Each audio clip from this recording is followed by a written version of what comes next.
Hello everyone. Welcome to this exciting day today that Shirley has put together for all of us. And here we have an agenda which is to uplevel our program in life, and how we will deal and tackle with everything that's bright and beautiful around us in 2021 and beyond, right? So I'm the co-founder and managing partner of Mātiti Group. Mātiti Group was founded with the vision of creating a grid of network services and solutions which enable organizations to be at their optimum best. And that kind of very nicely ties in with the subject that I will be speaking about today, which is about productivity and enhancing performance. So Shirley, what I want to be able to do is I will share my screen. Let me start by talking about today's topic, of course, but let me introduce quickly about who we are and what Mātiti does. So Mātiti was founded with the vision of offering and providing solutions related to services where organizations were having challenges, mitigating risks and finding solutions. And really, to speak about our portfolio, Mātiti Group currently comprises of 4 brands. We have Mātiti People, Mātiti Tech, Mātiti Green, and Activity Network. And as you see on your screen, the purpose behind the 4 verticals is really to cut across all the key parameters, the key elements of an organization where there is a lot of opportunity for improvement. So Mātiti People will focus on challenges or upgrades related to people and talent in the organization. Mātiti Tech focuses on technology. Mātiti Green is about sustainability and enabling organizations to develop and grow sustainably. And Activity Network is focused on defense, aerospace, and cyber. Mātiti People in particular, because that is of relevance for today's discussion, focuses on, if you imagine an employee life cycle journey from start to finish, from talent attraction to their development, to their engagement, to their efficiency development, to their cultural alignment and exit, separation, and so on and so forth, we touch upon all of those core elements of an employee life cycle journey. And that's really the purpose of Mātiti People, to enable organizations to excel in all those areas. And that brings me to our topic today. So what is productivity? So when you talk about productivity, and if you look at open source searches, there are many and millions of definitions on productivity. And what I've done really here is to highlight what are the key elements of productivity that we should understand to be able to leverage it for us. So commonly used definition is really a simple ratio of output versus input. How much did you input and what is the output volume that you received? And that, a comparison of that and a ratio of that gives you the productivity of that task. The other way of looking at it is how efficiently the inputs that you put in, which could be manpower, capital, finance, technology, so on and so forth, enables you to get a certain level of output that you seek from that action. And of course, productivity can also be defined as a state of being, to be able to create something which is of high quality, of great value, is done in record time, with good speed, and so on and so forth. So if you really look at understanding productivity by definition, it can give you a good understanding of what it means, but it can also be a bit confusing. And then to be able to enhance your performance, applying this fundamental of productivity becomes a little tricky. So in today's session, what my aim is going to be is to enable all of us to align and understand what productivity means to us as individuals. And then we will see how it will beautifully align with people around us, to the teams, to the organization, to communities, and so on and so forth. But to be honest, it all starts with us. So I will try through the course of the session today to bring back the focus to us, our productivity, and how it enables others. So let me ask you a quick question. Which of these organizations do you think is productive? Now, here are your 2 examples. So your first example is an organization who Q1 refers to, let's say, quarter 1, because we are in March right now. So I assumed all of us who have businesses or work for organizations are currently looking at closing quarter one, right? Now, there is an example of an organization which has increased sales, increased profit margins, but it has low staff morale. It has poor team engagement, and the staff retention has challenges. So this is your organization one for their quarter one performance. And then on the other hand, you have organization two, in which case they have marginal increase in sales, not exceptional, but they do. There is also some profit margin increase, but they have amazing staff morale. They have high team engagement, and their staff is very loyal. So which out of the two do you think is the organization which is being productive? Are you thinking about which organization should be considered more productive? I just want to, put in front of you this famous quote by Paul Mayer. And he said, productivity is never an accident. It is a result of a commitment to excellence, intelligent planning, and focused effort. And really, if you see, the emphasis here is on excellence, intelligence, and focused effort. And if you look back to the example I shared here, where do we think there is actual focus, there is intelligence in the way the organization is being managed? And the answer, if you've not already guessed it, would be organization or example number two. Although their increase in sales is not as effective as example one or organization one, with the excellent staff morale, with the high team engagement, with the loyalty of the staff, they sure are the organization which will, at the end of the year, at the end of next quarter, or at the end of next 3 years, have exceptional gains in terms of their productivity as compared to this organization, which has misleading numbers as it comes to productivity, because they will have staff challenges. They will have issues where team members will leave. They will have issues where they will have to invest their time in dealing with employee engagement rather than be productive in what they create in the business they do. So I hope it gives you a little bit of a perspective that not just balance sheets or not just output versus input is a real measure of productivity. So to answer this question, which organization do we think will be productive in the next quarter or the long term? The answer is organization two, example two. And here I want to just throw some or shed some light on what are the key factors affecting the productivity in an organization. Now, this is a bit of old school, but for us to move forward, we first have to address what we have been conditioned to understand already. So in this slide, I really want to shed some light on, based on the information available, based on what's taught in colleges and university, based on our conditioning, what are the key factors that affect productivity in an organization, in a business, right? It's manpower, people, talent, equipment and machines, because, if you want to have an output, you need to have input of equipment, machines, raw material, whatever is your product and service. Time, because to create something, there is an investment of time. Floor area or space. So, you need to have a certain amount of space allocated to this production, to this creation, to this work that your organization does. Power or energy, of course, we need that for us to be able to create anything. Finances, very, very important. Movement of men and material. And that really will give us, in a nutshell, now this can be expanded into hundreds of bullet points, but as a high-level overview, these are the key components, and these are the 8 factors which are considered while organization actually calculates its productivity versus the output. Now, if you remember, just a few minutes back, I said I will, through the course of this discussion today, will bring the focus back to us. Because if we understand and apply productivity to ourselves, then it will enable, or it will create a massive impact on the organizations or the businesses that we run. So in the next slide, I'm moving the focus to you and to me, to us.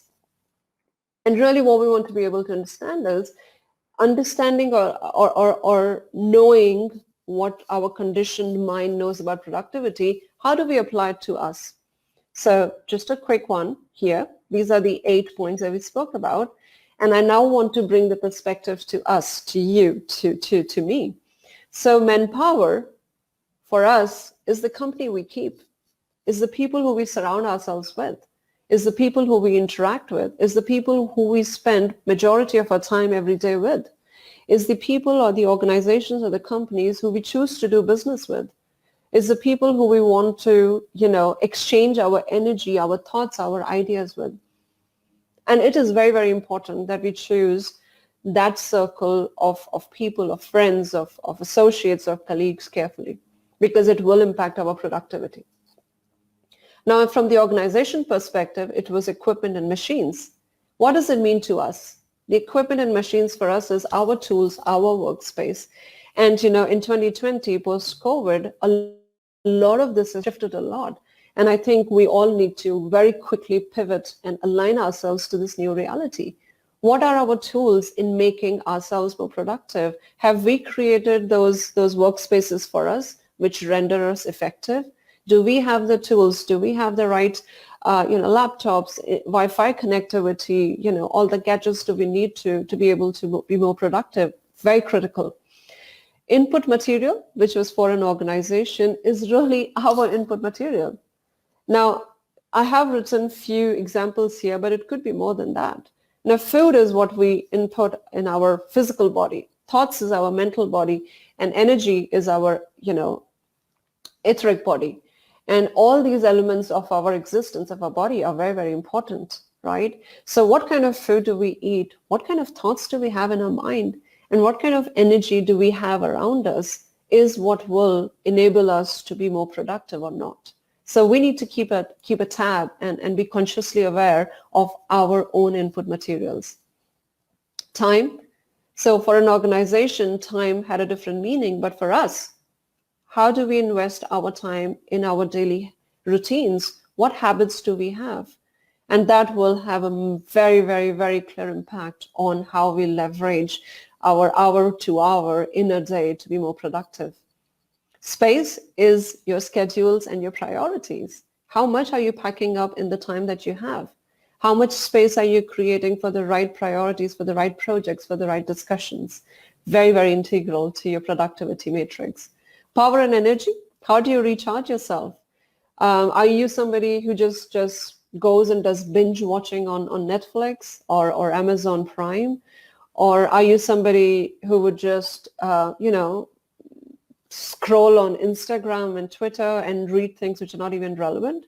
Or are you somebody who takes a moment, pauses, connects with like-minded people to exchange ideas, to recharge yourself?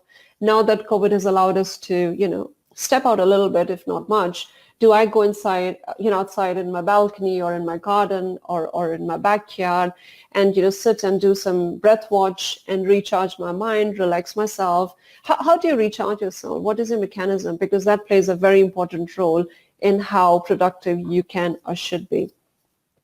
Finances. Now, finance for an organization, we all understand is what, but here it is primarily aligned with what is the expected outcome. Not everything is monetary outcome. But I want you to understand finance here as what is your expected outcome from the action that you wish to take and from what productivity means to you. And movement of material. So for organization, it's man and material and how things are created as an output. For us, for you and me and I, it is more about how we market ourselves, how we position ourselves, what brand value are we creating for ourselves. And believe you me, I say it with all the conviction and also the experience. If you pack all these 8 elements in the way you function on a day-to-day basis, it will give you that giant leap in the direction of being productive that you wish. That is not all. We have so much more, so I'll continue going. Now that we understand what productivity is for an organization, for an individual, for you and I, let's just stand, which is the second part of our discussion today, enhancing performance. What does that mean? Now, again, literal meanings here, but important. So performance is, someone says something's performance is how successful they are in doing what they do. That's performance. And enhancement is how do you improve the value, the quality, the attractiveness of that thing that you do. So these are the literal meanings, but very, very important for us to understand. And now, the very obvious question is, so how do we enhance performance? Is it a part of our time that we need to change to be more productive, to enhance our performance? Do we need to look at our finances? Is it the manpower element, which is the people that we surround ourselves with, and so on and so forth, right? Now, I would like to interact with you here, and I would like to ask you, how do you think we can enhance performance given that we have gone through those 8 pillars of personal productivity? So is there any really is, it will have to be a combination of all. Because it is important for us to understand the how. So all the 8 elements, it cannot be a permutation combination. It cannot be either or. It cannot be 1 and 2 and 6 and 7. It will have to be a good combination of all of those 8 elements for us to be able to enhance our performance based on those productivity metrics. Now, here I want to share a little video.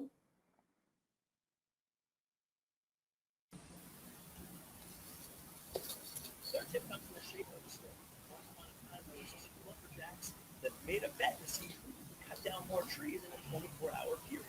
The first man was a huge, burly man that was very muscular, and the second guy was a smaller guy that was small and wiry. They both got off to a great start chopping and chopping, but as the day went on, both men started to get tired. The larger man looked up the corner of his eye, and he saw the smaller guy going off to take a break. This is my chance. And so he started going harder and harder, putting a little bit more muscle behind every single swing. At the end of the day, they went and compared piles to see who would cut down the most amount of trees, and surprisingly, the smaller guy had cut down twice as much as the larger guy. The larger guy said, "This is not possible. There is no way.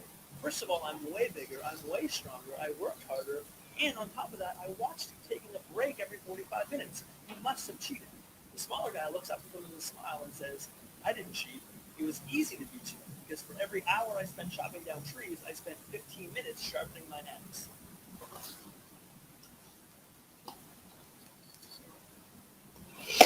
Does that, in this example, we had a guy who was very big, very muscular, who knew, that he can chop the tree with one hand. And there was another guy who was, not as well built, was a smaller person, and who was taking breaks between his work. And towards the end of the day, when they reviewed the output that they both had created, they looked at the pile of logs that they had chopped.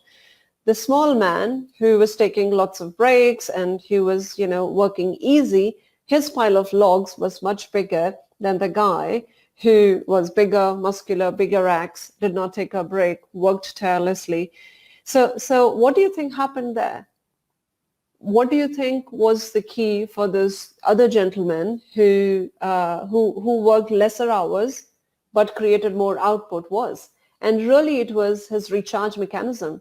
He knew that he had to recharge himself and sharpen his axe to be able to continue to be productive, which is something that the other person did not do. He just went on trying to chop and chop and chop, and little did he realize that his axe is losing the blade, the sharpness with which he can continue to chop the trees faster. And really what I want to bring the focus here to you is, how do we recharge ourselves? Let me ask you another question. When was the last time you upgraded your phone? Now, we all use the phones that we use, the iPhones, the Androids and whatnot.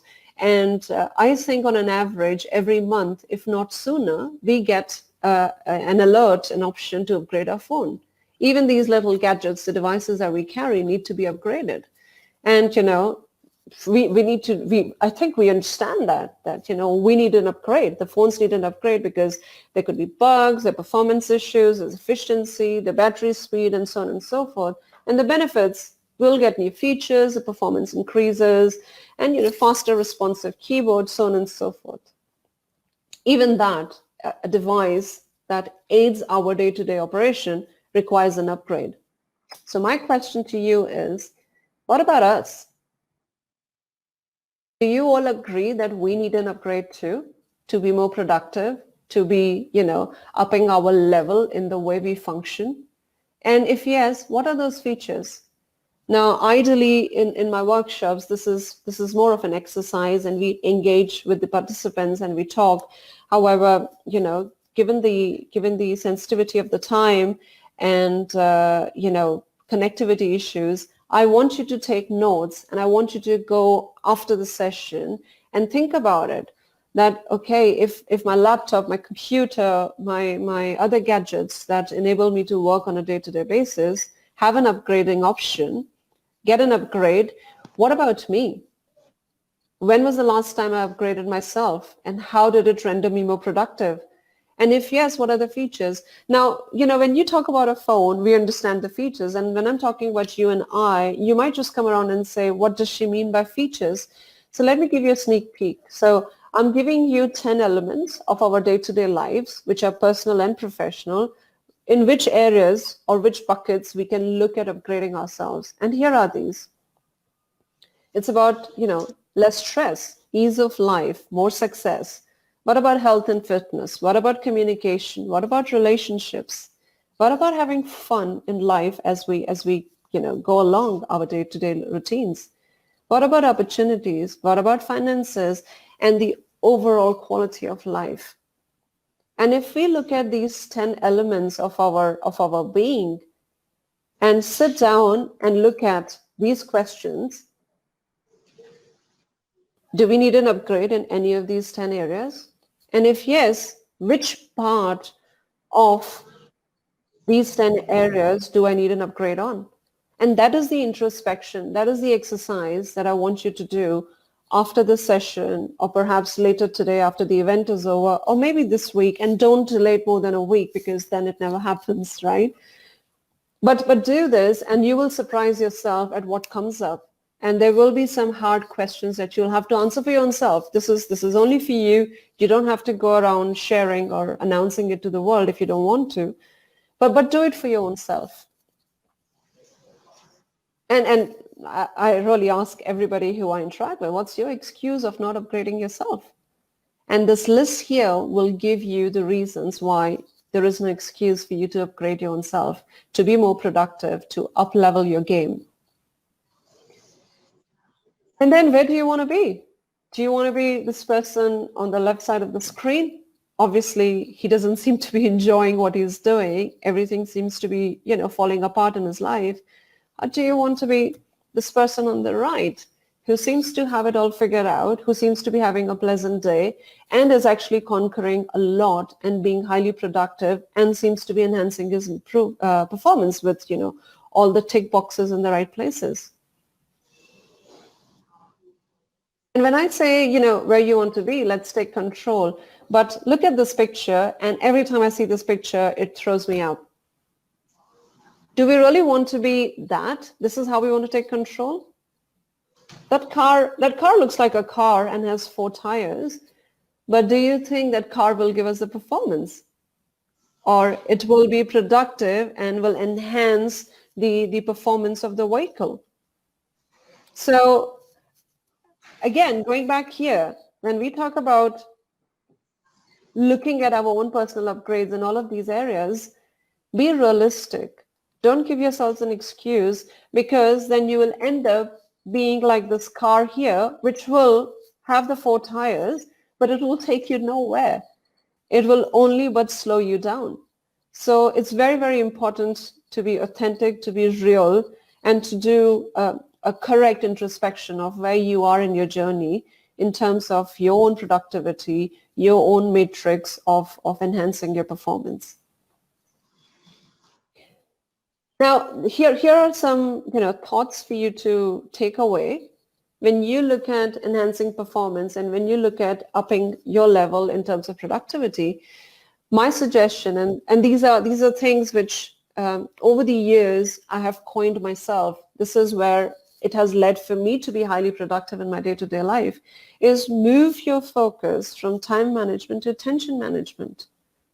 If you because time management really is knowing that, I have 8 hours of work, and you're just constantly thinking, okay, I have wasted 2 hours, I have 6 more hours, and then, oh my God, I've wasted another 20 minutes. Rather than doing that, how do you manage your attention to the tasks that are of importance? And if we move the perspective from time to attention, it will be phenomenal. The results you'll get will be super exciting. Move from lack of efficiency to lack of motivation. Are you not producing the results? Are you not being able to up-level your game because you're just focusing on efficiency? You're just looking at, okay, 10 hours of input and then 5 hours of output. Or are you looking at the level of motivation? Am I lacking motivation? Am I lacking the interest and the desire and the true passion to do what I do? So rather than just focusing, efficiency is important, but you have to change the perspective and look at your motivations.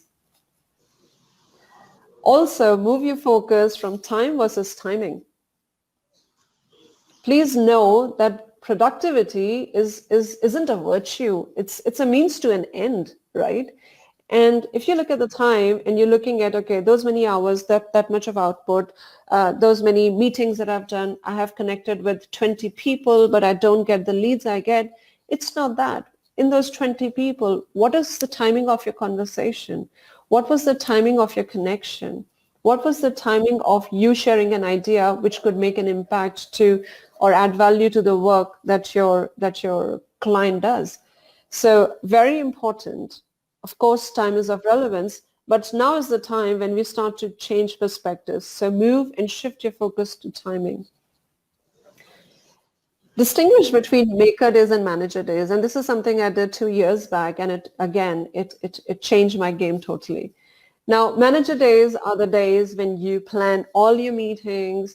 Now, you might say, oh, I'm an entrepreneur, I'm a business owner, I don't report to anybody. So what do you mean by manager days?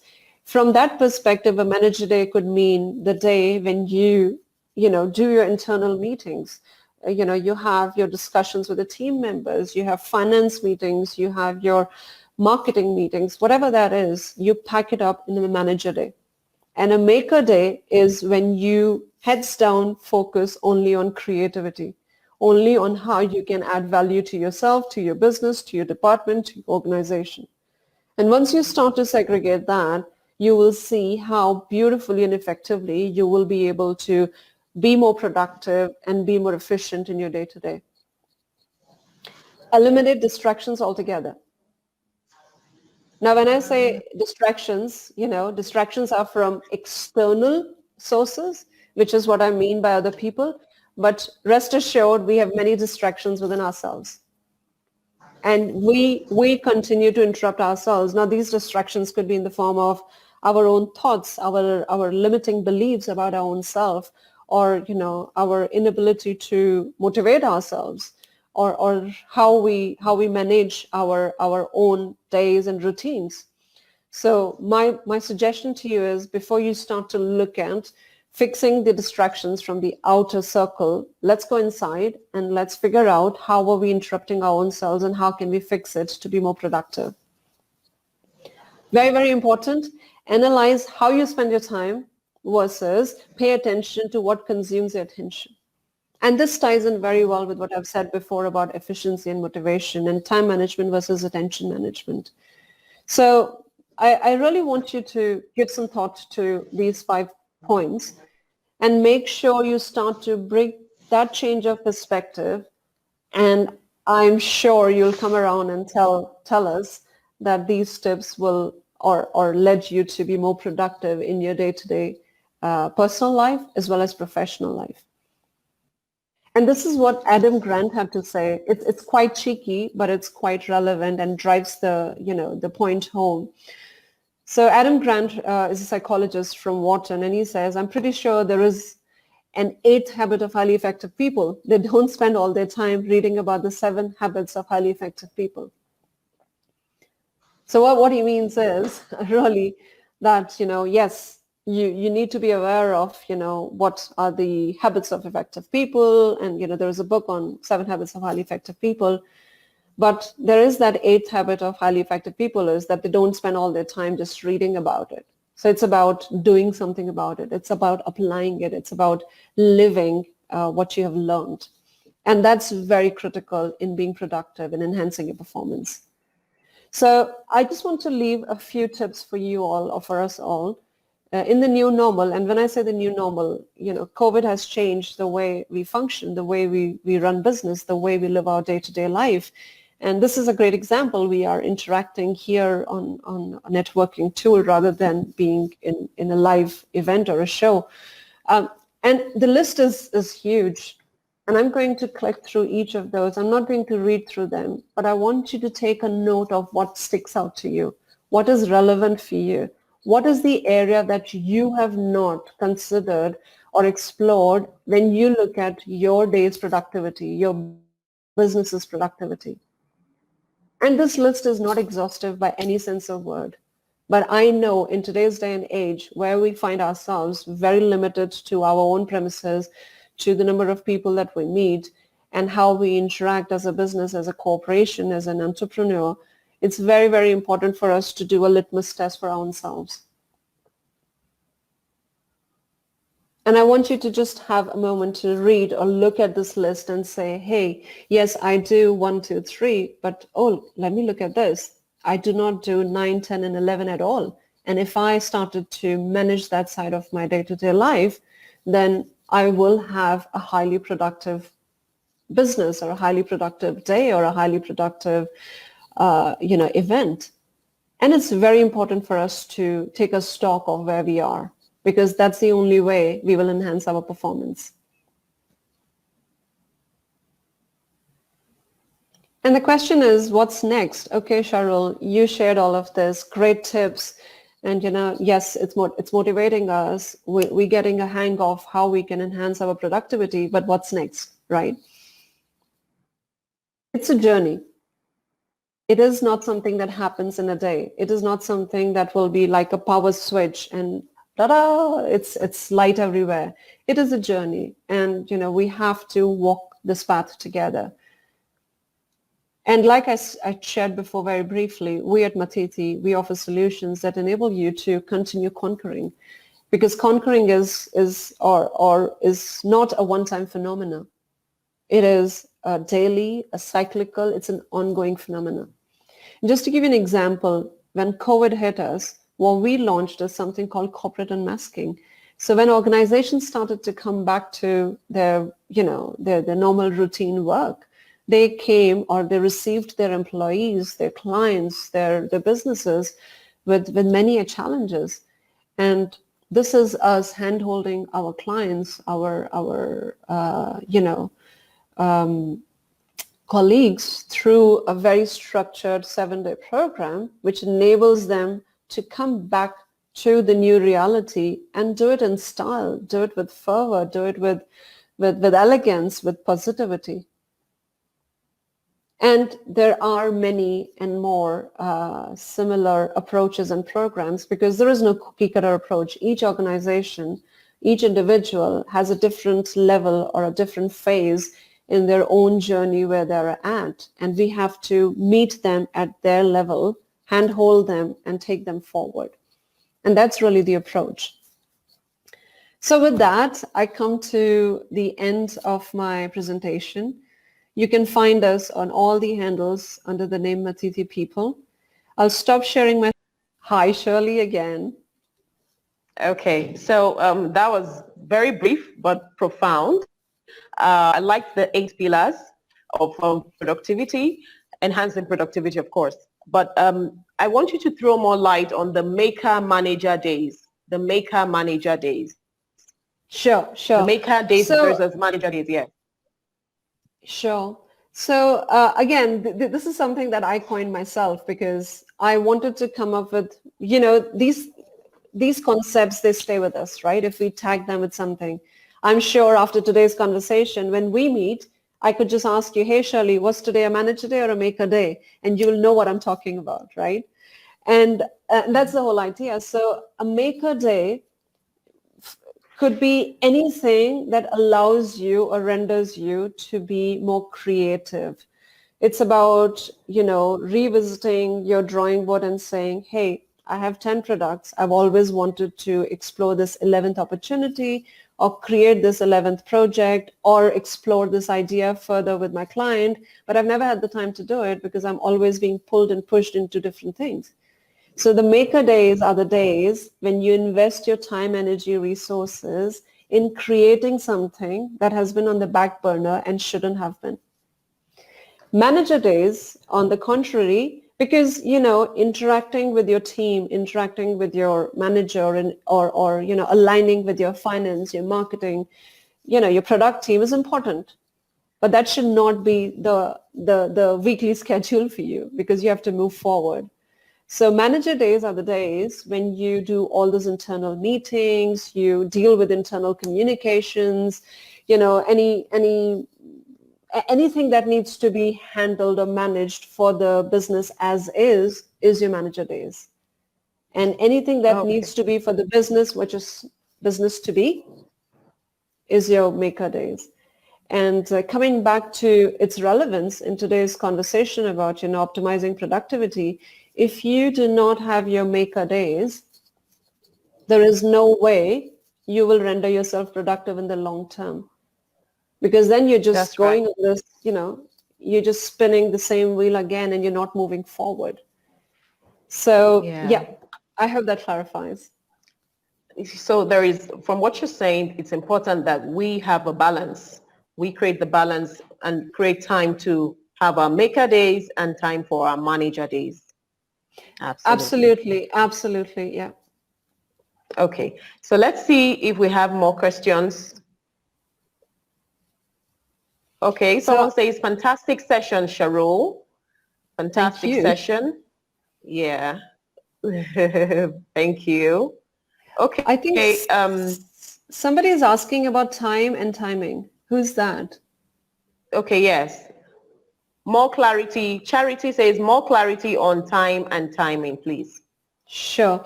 So I will try and find a good example that enables you to understand that, right? Now, Charity, are you able to speak? Does she have no. mic? Oh, no? Yes, we're with you. Okay. So time is really about the number of hours that you put in the day to get the results that you seek, right? So let's say if you're creating your schedule and you say, hey, I want to spend 2 hours doing this, 5 hours doing that, you create a schedule, and that's really, and you manage your time based on the schedule that you have, right?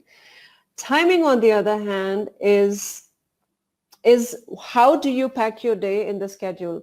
So give you an example. When I have something that I do not enjoy doing a lot in the day, I try and keep it towards the end of the day. And then what happens is through the course of the day, I tire myself out so much doing everything else that when comes the end of the day and I'm back to that task that I do not like to do but is important, I pass it on for the next day. And then the next day again, I park it towards the end of the day. I tire myself up. And the timing of me wanting to do this task, which is important but not my favorite, is poor. And then it never gets done. So the timing means, so now what I do, which is my success mantra is things, so like one of my favorite authors says, you got to eat the frog first. So the things that I do not like, things which are challenging for me, I time then in my schedule as the first thing that I wish to tackle. The first thing because my energy is at its maximum, I'm supercharged in the morning or whatever it is the time of the day when you are at your prime and your best. So the timing of your work needs to tie in with the time or the schedule of things for you to be more effective. Does that help, Charity? That was fantastic. I'm looking through to see if we have any more comments or questions. When you talk about efficiency versus motivation, and we're talking about, we're referring to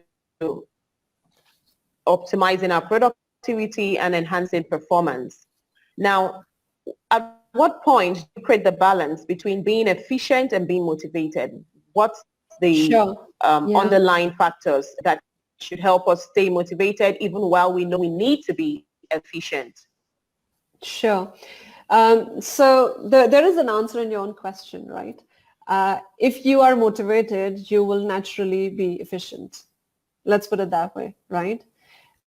Comes when you're not motivated, but you could be efficient.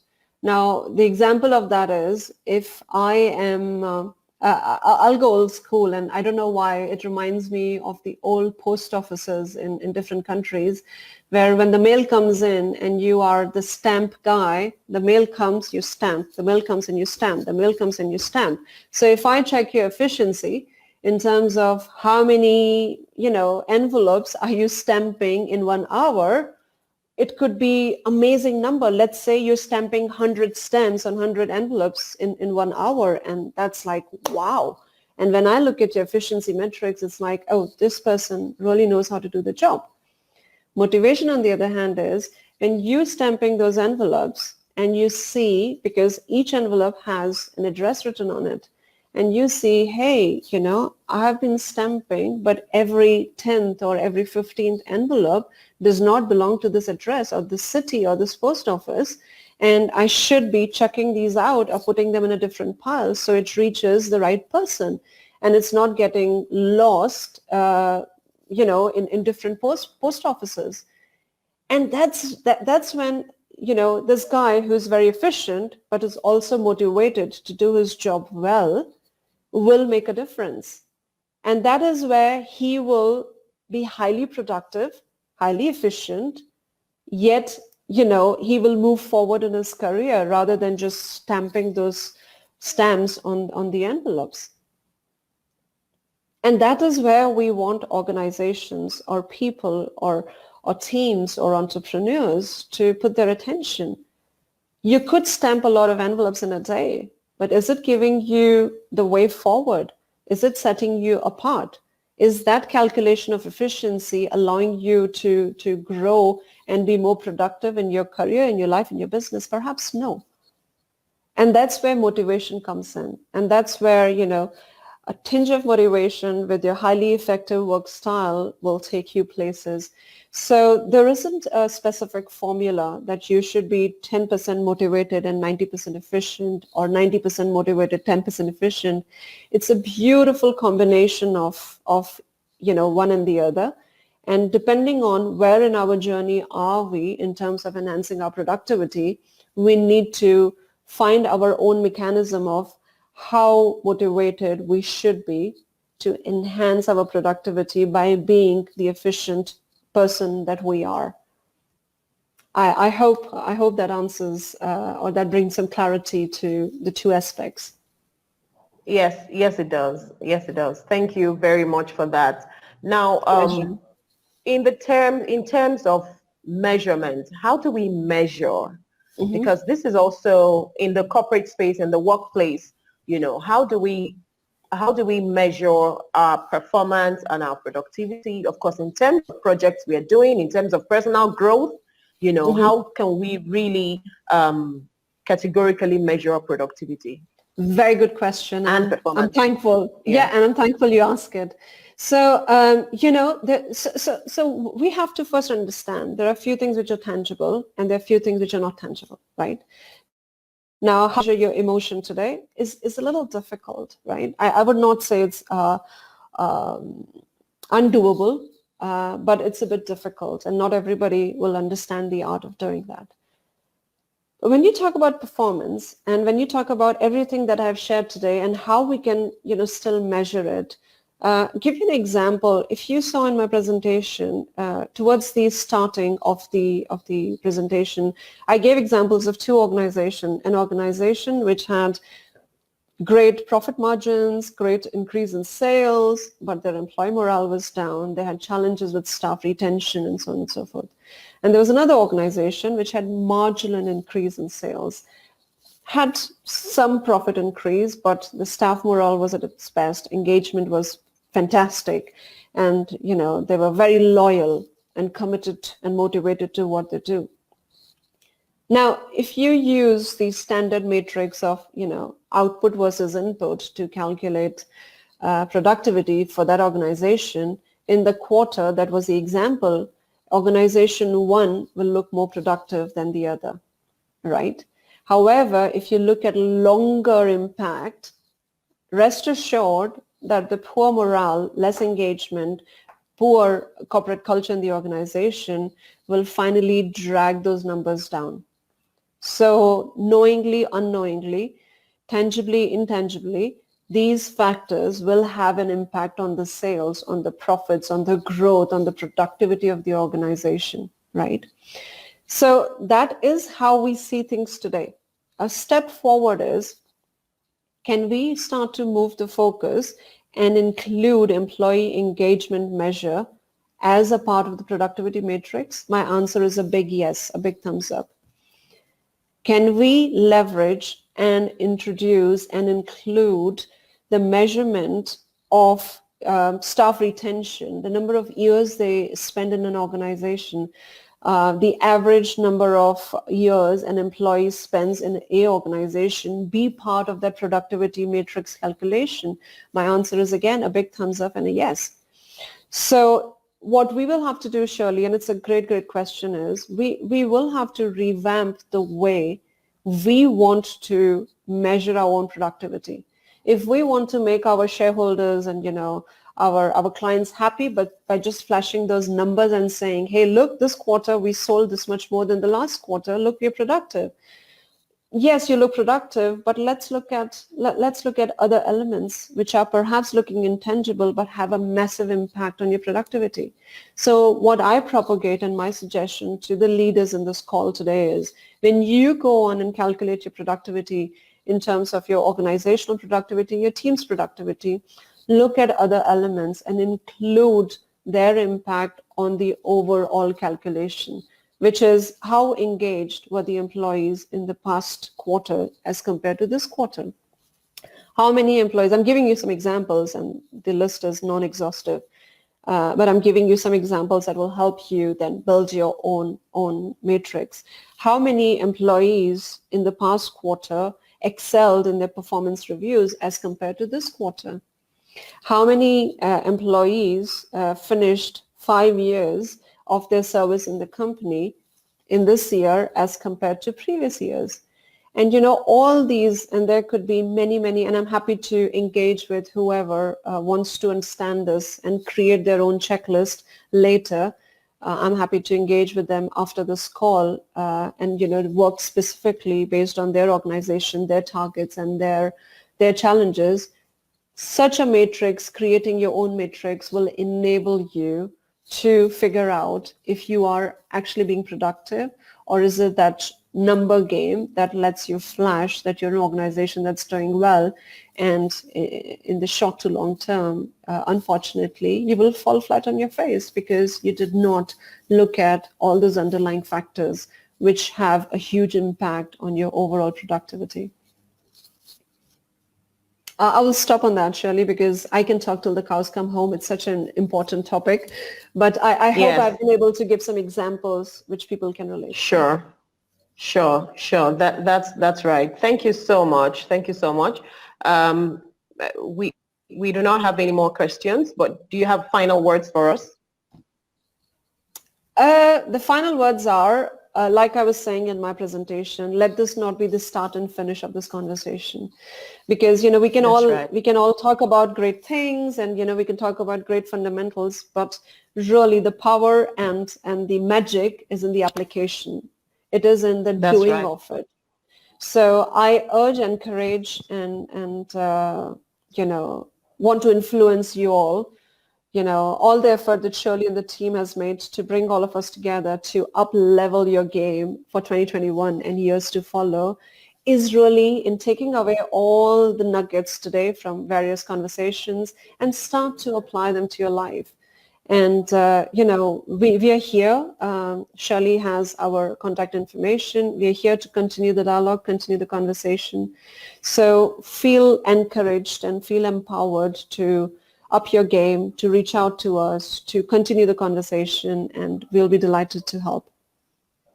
Yeah, thank you. So with those last words, I think just to buttress it, that's the 8 habits of highly effective people.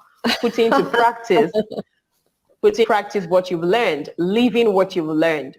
Like I always tell people, information without action is just going to lead to frustration, because you're going to be saying, Totally. I mean, I know these things. Why is it not working for me? That's because you've not put ample or strategic and corresponding action.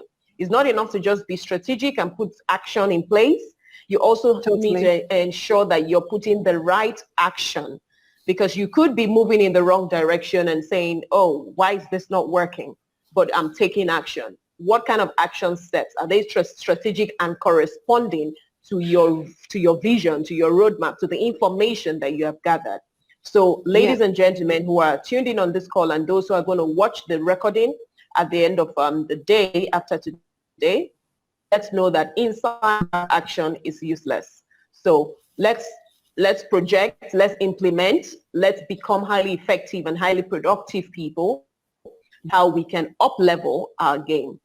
All right, Charul, it's a wonderful, wonderful, wonderful pleasure to be with you on this call. We will take on the next session right after now. Thank you for joining us. God bless you. Take care. Thank you, everyone. Bye-bye.